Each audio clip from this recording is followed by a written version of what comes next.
Hello and welcome to Rajya Sabha Television. You're watching The Big Picture with me, Frank Rausen Pereira. Fulfilling one of its biggest election promises, the Jagan Mohan Reddy government on Monday passed a bill in the Assembly which reserves 75% jobs for factories for Andhra Pradesh youths, making it the first state in the country to introduce such a provision in the private sector. The Andhra Pradesh Employment of Local Candidates in Industries and Factories Act of 2019 was approved by the Assembly on Monday.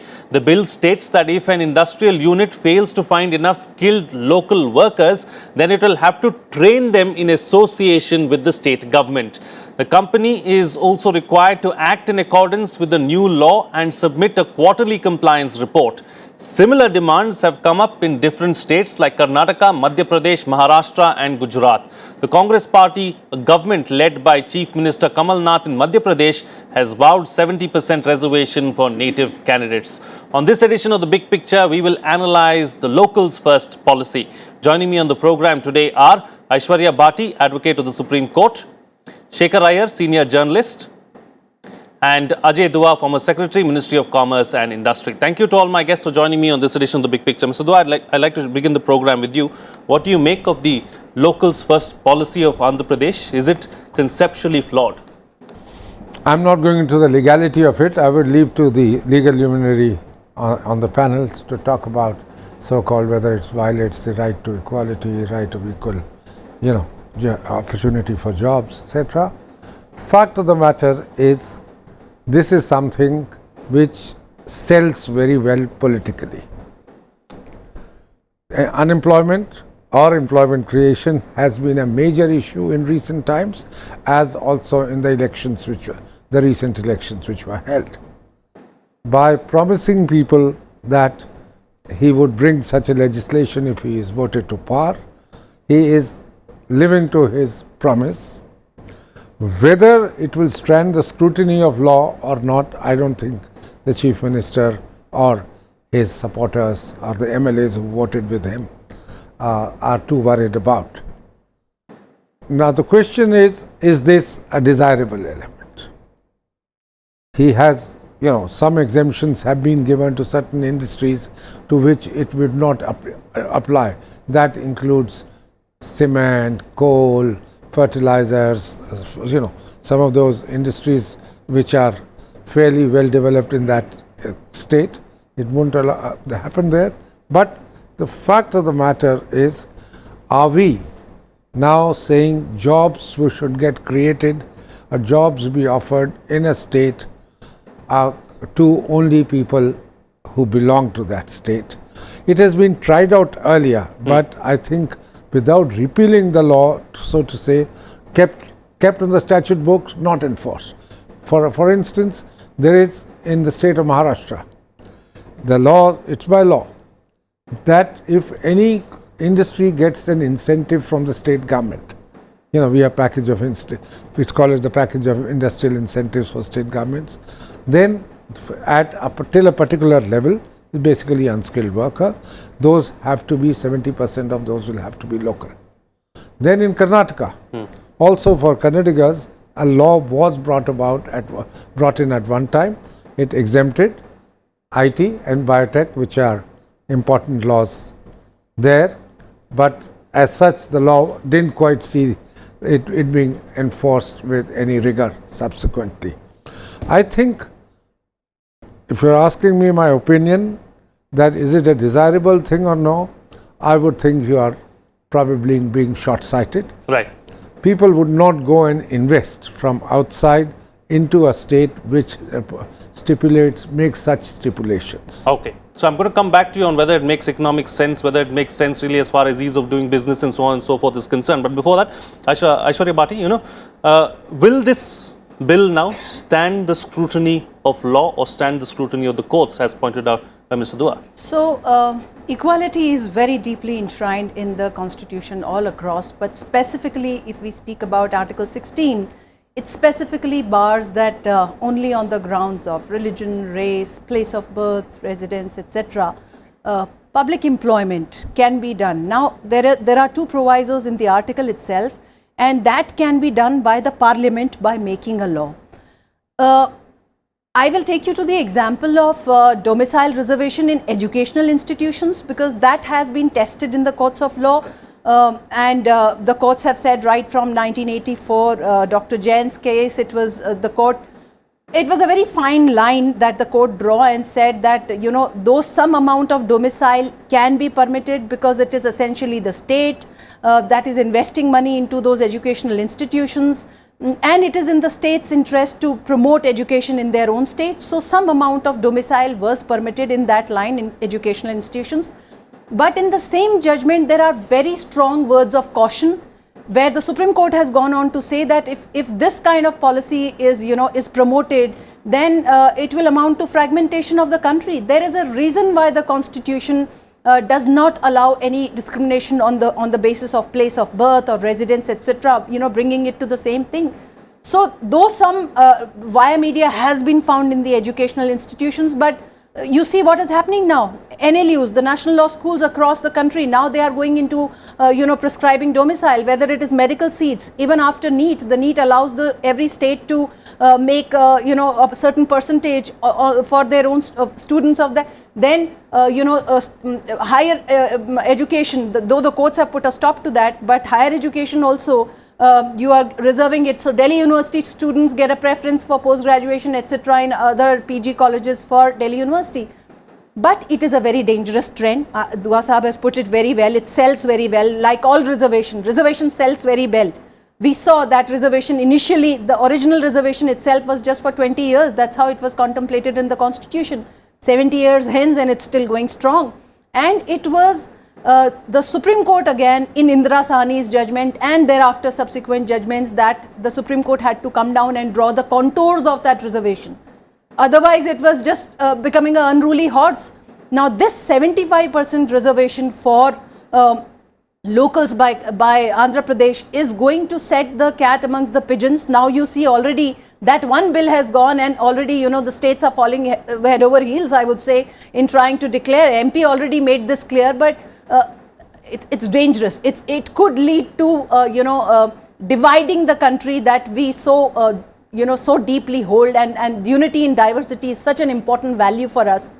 It could all get really jeopardized. Okay, okay. I'll come to that in just a bit. You know, Telangana could do the same, and then, you know, there could be mighty trouble there for Andhra Pradesh. But, you know, before that, Mr. Shekhar Iyer, is this nothing but political at the end of the day? Political brownie points won by Jagan Mohan Reddy at the start of his tenure.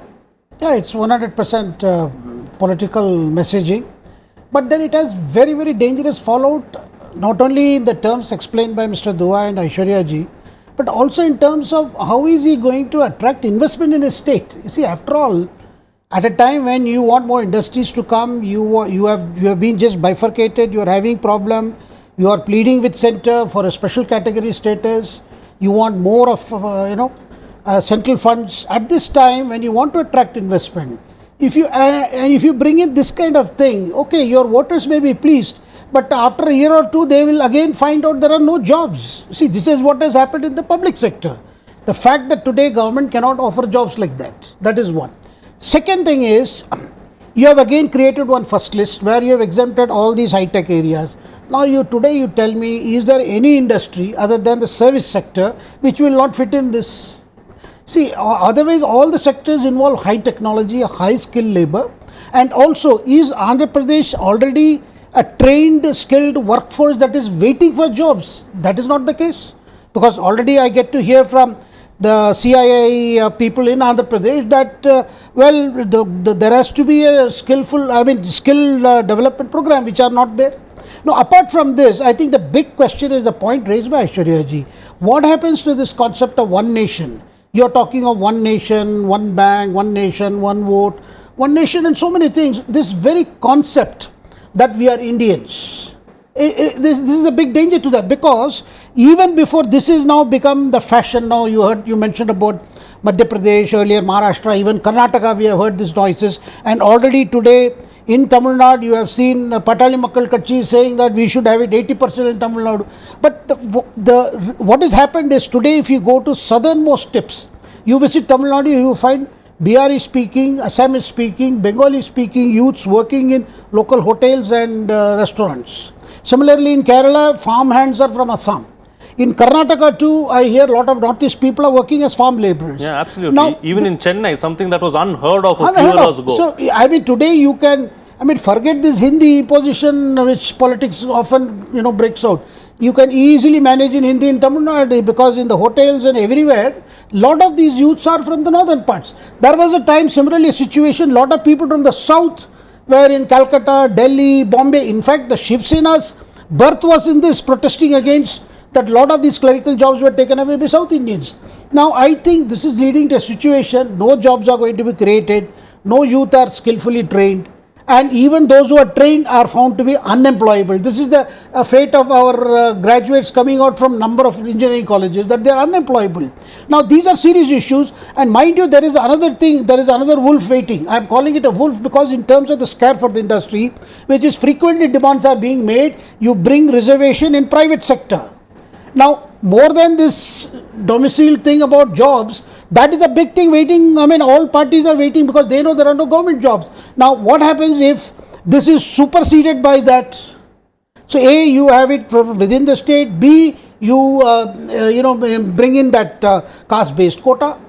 I think that is all going to lead to a situation where anybody with having some capital to invest anywhere, he will think at least 100 times.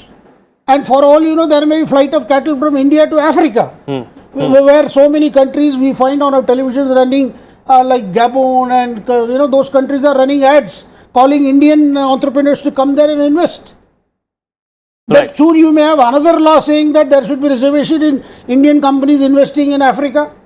I think there is a limit to it. Right. There is a limit to it. Okay, you can make see the basic today, there is unemployment is an issue. But then the way to tackle it is, and for Jagan, this is his promise he had made during his Praja Sankalpa, the march he had undertaken like his father. Right. But I think caution would be necessary, but the state assembly has already passed because it should not again lead to a situation where soon you will have a big exemption list. Otherwise there will be flight of capital. Right, right. So that having been said, Mr. Dua, isn't this, taking the point forward, isn't this nothing but localized protectionism? Isn't it going to affect growth at some point? Absolutely. Let there be no two opinions about it. In India, we have a comparative advantage because we have a large pool of labor. In the Marxian sense of a large standing army of workers available. But if you're going to be making sure that employment is to be given to local people, and particularly in the blue-collar category,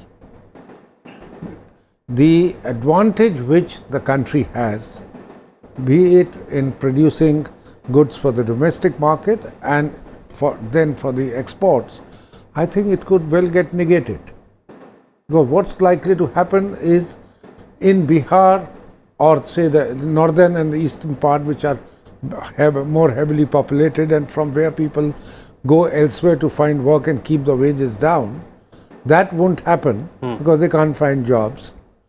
And the advantage which you have of being labor surplus and able to produce products at a lower cost, that will disappear. Then it's going to be entirely dependent upon, if this factory is located in Andhra Pradesh, does Andhra Pradesh have this factor of production called labor, which is able to convert other inputs into a final product.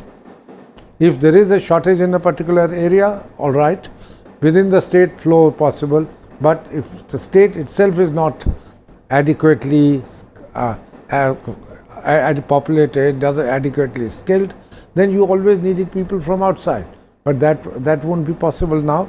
So I think we are going back to the stage when the country was ruled by 500 princes, and each one looked at his own kind of a fiefdom and how to please the people or how to appease, how to kind of work for the people of his own kingdom rather than the country as a whole, advantages of which we have reaped for a very short time, 75 years, no more than that, not even 75, say 72 or so. I think we need to be guarding hugely guarding ourselves against such tendencies. Right. So, Aishwarya Bhati, as far as we already have a domicile clause really as far as government jobs are concerned, what does it state? How is this bill any different? Well, this is taking it to the private realm completely. And you've heard, you have three opinions here. I think for a change, you have all three opinions on one side. It couldn't be any more unanimous than this. It is I'm trying to recapitulate. First thing, we all agree it is a very slippery slope, very dangerous trend.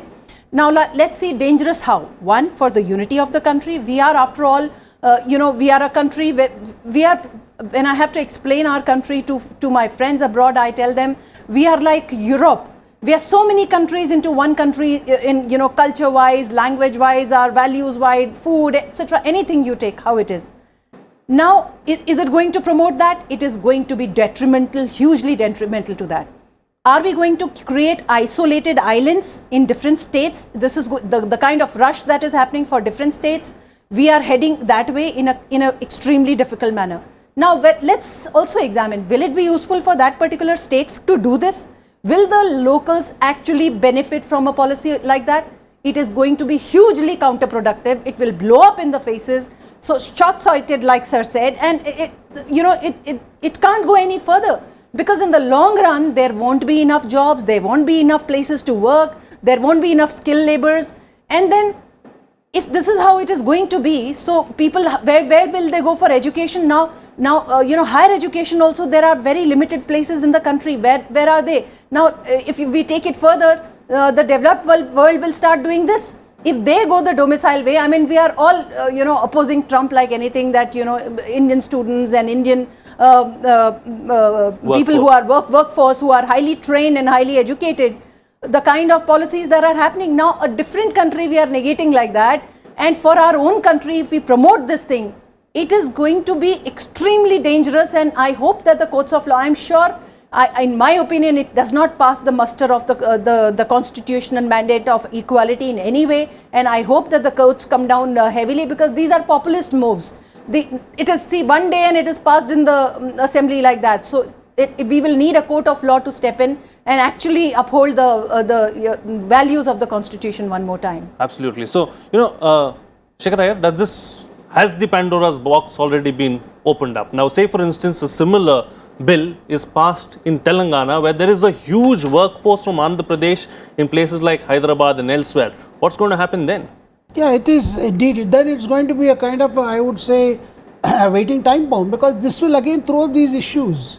See, I think the ideal thing could have been, Jagan is well within his politics, I would say, to see that the industries in Andhra Pradesh encourage local labor. They also spend some money to train local labor. I think perhaps he could have come with set of incentives to companies which are investing some money for training the local youth.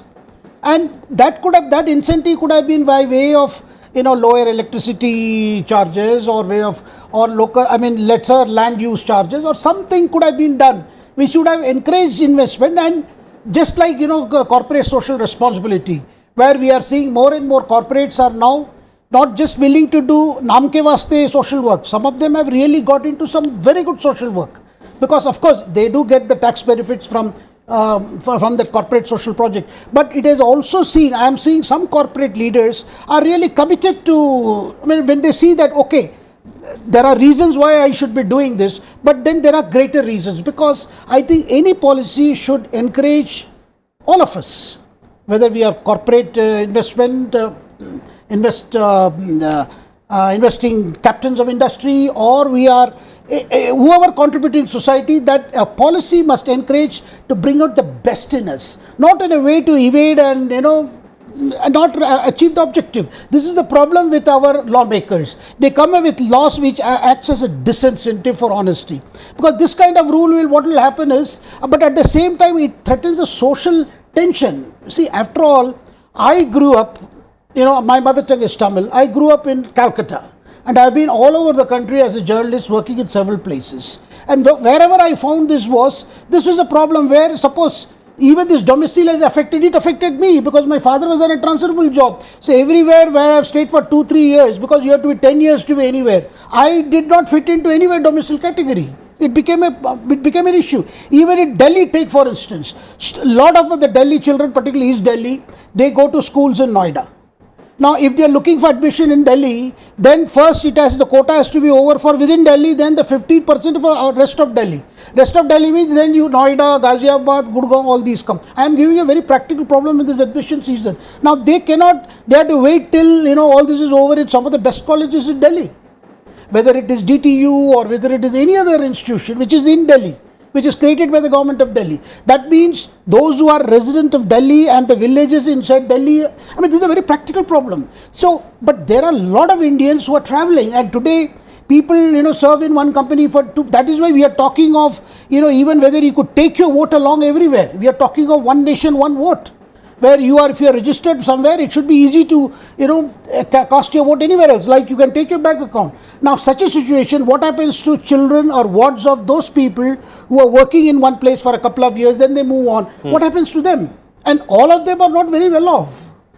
Many of them are doing normal, clerical work and come from very humble background. Right. So, see, I think the whole idea is you encourage them, but the way to do it is not bringing laws. Because when you bring a law, there will be violations. Right. And there will be a growing list of exemptions. And this will again lead to corruption. Sure. And pose a serious threat to our social harmony. Because this will lead to local versus unlocal, and then not local, outsider. Then this could lead to even tension in some places. Sure. Where a project is coming up and some locals decide that these are all outsiders. And as you mentioned about Telangana versus Andhra Pradesh, a Telugu speaking person who is seen as from Telangana could be put to trouble in Telugu speaking Andhra Pradesh, even speaking the same language. I think this law needs to be properly vetted. I would expect the governor of Andhra Pradesh to do a lot of study before he gives assent. Right. So that having been said, let's look at the other side of the problem also, Mr. Dua. See, there is an angst, there is an underlying current where several locals believe that their jobs are being taken away from them. Now, how do we address that problem? Because at the end of the day, the politicians are going to look at them first. Sure. I think the fulfilling the aspirations of your electorate, of your citizens of the state, is an important responsibility of the politician. And particularly the politician, once he is in a position of authority, they do expect from him, and I don't think that's a very, in any sense, illegitimate expectation from their representative. But whatever, to fulfill that, the person in authority has to act within the parameters of law. What does the law of the land allow? And the larger law is the country's law, the constitution, and if it is a central responsibility, then the central law, all that business. Fact of the matter is, to achieve the goal of fulfilling the employment assurances, the way is not to mandate a law which requires you to start preparing SRCs as against the NRCs which we are talking about. Each state register will have to be prepared, and then see, you guys, you come from the neighborhood, you're not here, so out you go. Just sorry to interrupt, but in this very session that's going on in Parliament, exactly, there has already been a demand for that. No, or SRC. All right, I didn't know that. For that NRC sort of a thing, itself we are talking about, I'm saying that would happen. The way forward was, the government, given the means which it has, works out a scheme of, as was mentioned by Mr. Iyer, comes out with a scheme of incentivization, saying, yes, we would like person who takes money from us or who takes incentives from us by way of lower, at one time in Maharashtra we had a scheme, and I've been involved in that package scheme of incentives for industries. We said, if you are taking incentives from us, the state government routed through a company called CCOM, we used to give that, then you are required to give jobs to, at a particular level of skills, to the local persons up to a particular amount. Exemptions, all that business there. That is probably tested in a court of law, but it is linked to a state policy, right, and state incentivization. I think that I don't think the matter went up to the Supreme Court, but probably the local High Court in Mumbai, Aurangabad bench, they upheld it. Some way was found out that state government is saying it's our money and we are incentivizing either loss of revenue to us or giving cash grants, capital subsidy scheme in certain districts that you would take on. But I think to say that the easiest course possible that I will enact a law, I have done my bit, and whether law stands the scrutiny of law, scrutiny of courts or not is not my responsibility. It's an irresponsible way of, if I might be allowed to call say that, of trying to meet the aspirations of your electorate, and it's an impractical way. Right. Right. So that having been said, it seems to be quotas seem to be the flavor of the season. You had the whole Maratha quota in Maharashtra. Yesterday we had the Madhya Pradesh Assembly passing a bill for raising the OBC quota to 27% in Madhya Pradesh, and of course we have this particular quota that we're talking about in Andhra Pradesh. What is the best way forward, Aishwarya Bhati? I am not sure, Frank, because like I mentioned, reservation itself is a huge issue. It is like a bhasmasur that we know how to create, but we don't know how to, to control or end in any way. Country is grappling with the problem of reservation. I, for once, was very optimistic when the economy-based reservation came, and I thought that could probably be a way forward for all reservations to now shift, because it's ultimately your financial resources, how the economics of it counts everywhere.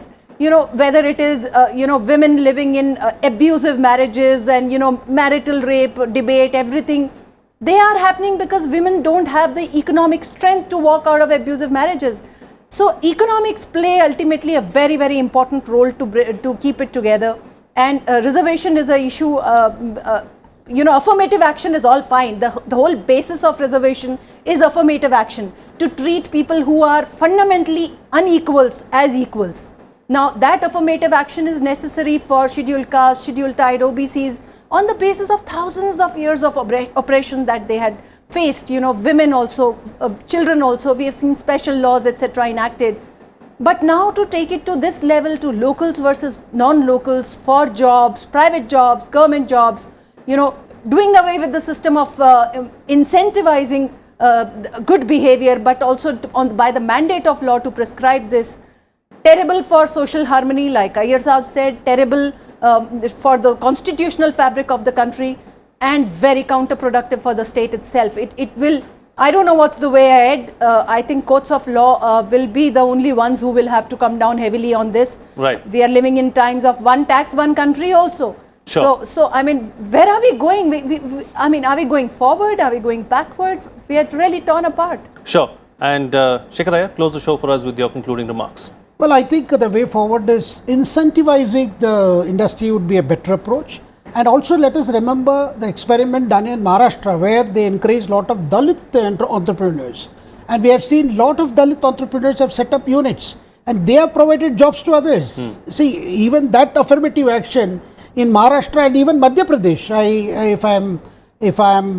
I'm not sure of details, even they have gone about, encouraging people belonging to those sections to get easy capital, to set up industry, and they are in a position to provide jobs. See, this is the way we can move forward, rather than imposing more curbs, because curbs of any kind ultimately affects business freedom. Right. And for business to flourish, it must function within well-defined parameters with very clear set out policies, and there should be less uncertainties, because today you bring this law, tomorrow you bring another law. See, after all, every industry wants a clear path ahead where the policies are clear. Right. See, after all, you want to industrialize Andhra Pradesh. Andhra Pradesh is already an industrialized state. But post bifurcation, there is a sense of feeling of anguish among Andhrites that that they are being more agriculture based rather than Telangana, because a lot of industries came around Hyderabad.